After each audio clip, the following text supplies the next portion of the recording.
everybody, welcome back to Dang Square. Today I will be taking that board and cleaning it up. Now, if y'all seen recently, I've just recently built this board about a few months ago, not about 5 months ago, so I guess that's not as recent, but built this using the GEC9. Since then I've kind of rearranged it a little bit. But a problem that I'm currently having with the board is cables not staying in the ports, keep popping out. So my solution to this, kind of looks like a rat's nest as well, is today we're going to be cleaning it up. We're going to be using some Ghostfire solderless patch cables. Now, the ones that I have are the SPO2s. These are the ones that give you the options to do 90s and straights. Now, I have used solderless patch cables with this before with the Boss style patch cables. They kind of give you an option as well for the 90 or straight, but it's not a permanent fix. With the Ghostfires, it's a permanent thing as whether you want a 90 or a straight.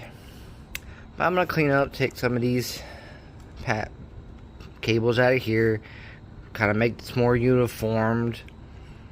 It's gonna be, they're a bit low profile. They're not as low profile as pancakes, but my issue with pancakes is that you have stuff like this, or like on this side you have, if I were to use a pancake here, I'm not really able to use that tempo expression port because the pancake is so fat widthwise. Now they're great this way, but just they're fat. They don't do well on stereotype pedals. And then I'll be able to take this and put it back like it's supposed to, facing up or whatnot. So we will be cleaning up this board.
Alright, board is done. Took a minute, but it wasn't too bad. I actually like these Ghostfire cables because they have like a little pin inside the head that you can feel it making contact and connecting, and it makes you feel more comfortable it's being secured. But anyway, board looks clean. I was able to rearrange some things like I wanted to, but this is now the board. It looks a lot cleaner. The pedals are more aligned, and just the back of the GEC9 just looks so much cleaner. I did use 2 extra patch cables because I only had enough for 10 for the Ghostfire, but this is fine. This will work. Doesn't look too bad. I was able to rearrange to where the tuner is now in the clean, so this will be tuned clean. So I'm going straight from the input to buff input. So I was able to do that. I was able to move the flanger to patch or loop 4 because with the GEC9 you actually really do need to consider your pedal order when aligning up your pedals.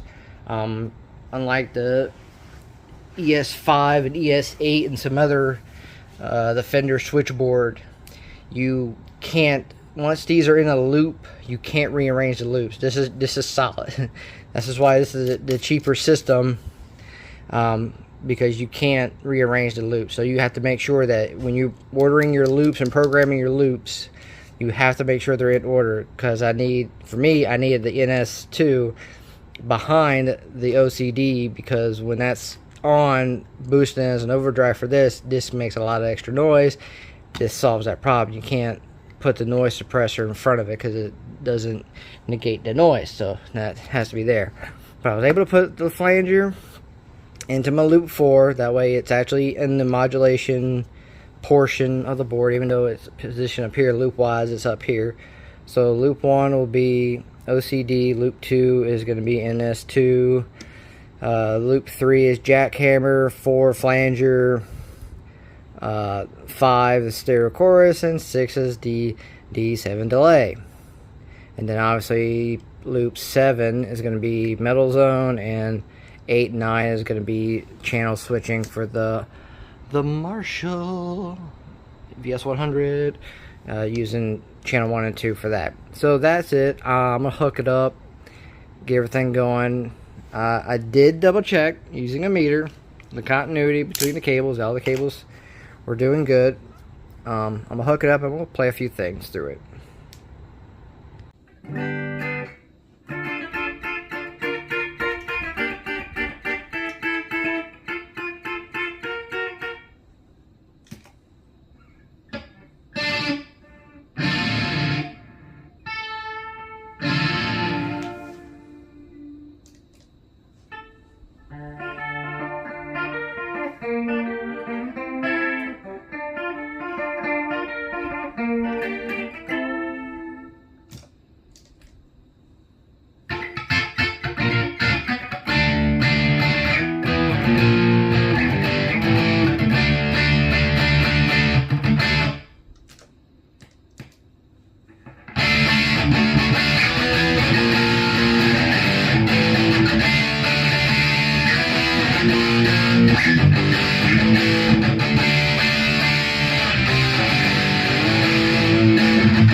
Alright, as you can see, that's the board. That's the sounds I use out of it. And as you can tell, it's very easy to change to your programs on the fly. And being that I changed the flanger to the loop 4, I had to go through all the presets and change it back to 4, or change over to 4. So, very easy demonstration of how easy it is to reprogram the GEC9. And that's the board. Looks so much better. Just much better.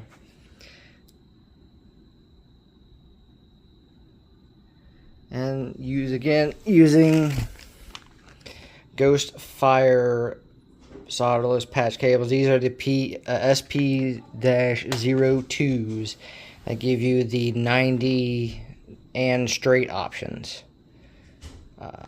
Anyway, I'll catch y'all next time.